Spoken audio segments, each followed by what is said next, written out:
Hello everyone, I'm Niyati Gupta and I will be taking your English classes. So for today's lecture, we shall be discussing the poem Amanda, which is prescribed in the CBSE NCERT for class 10th. So this poem is very simple about a girl whose name is Amanda, who is constantly nagged by her mother. Nag मतलब उसको टोका जाता है कि बार बार ये काम मत करो और क्या चीज़ कैसे करो. So basically her mother is very controlling.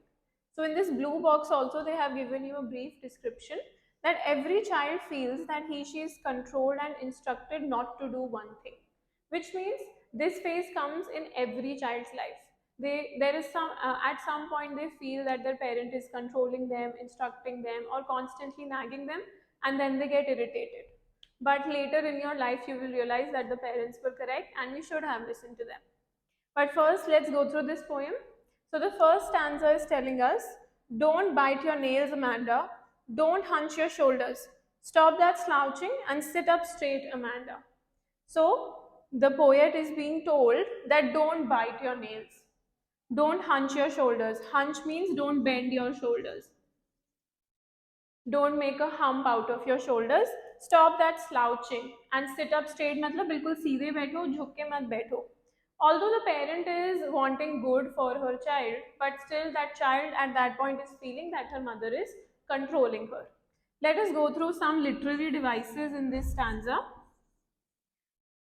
So if you see, Amanda word has been repeated twice. Don't has been repeated twice. This gives you repetition. Repetition is that literary device in which some specific word completely is being repeated once or twice.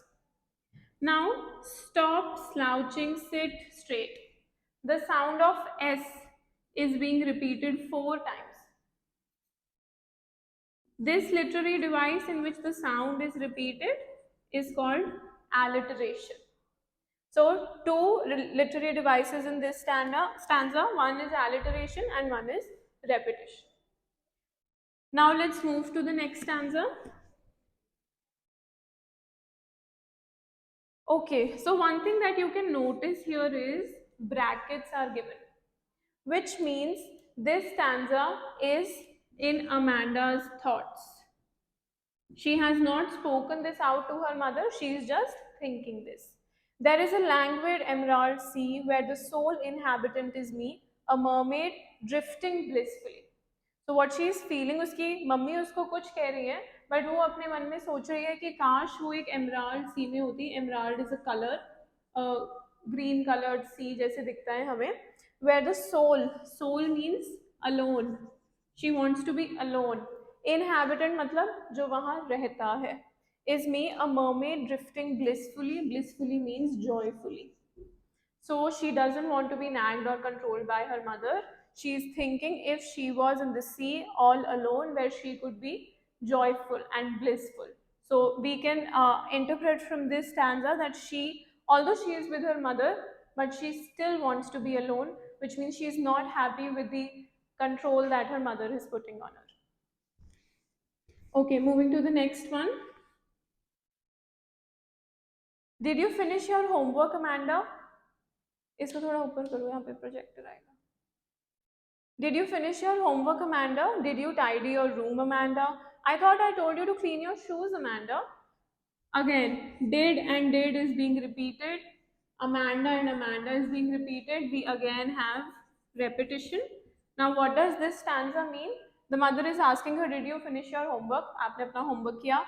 आपने tidy अपना room किया? Tidy means clean. Did you clean your room? And then she's also asking her that I told you to clean your shoes. That also you have not done. So Amanda is completely frustrated with her mother because she's constantly telling her to do some or the other thing. Very easy paragraph. Moving to the next one. Again, we have a paragraph with brackets, which means this is again in Amanda's thoughts. I am an orphan roaming the street. I pattern soft dust with my hushed bare feet. The silence is golden, the freedom is sweet. So look how bad she is feeling right now being with her mother, that she actually wants to be an orphan. I hope you know the meaning of orphan, a child who does not have parents.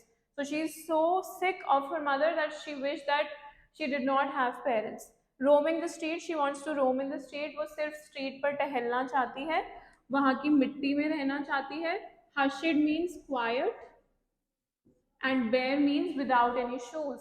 So she does not want any luxury. She wants to go nange pair and she wants to quietly just move on the soft dust.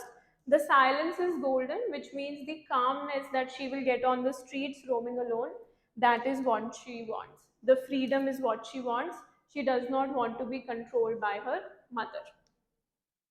I hope the first three stanzas were clear to you, three or four stanzas were clear to you. We should meet in the next class to discuss the further one. If you want to join our lectures, the link for our app will be given in the description below. Thank you.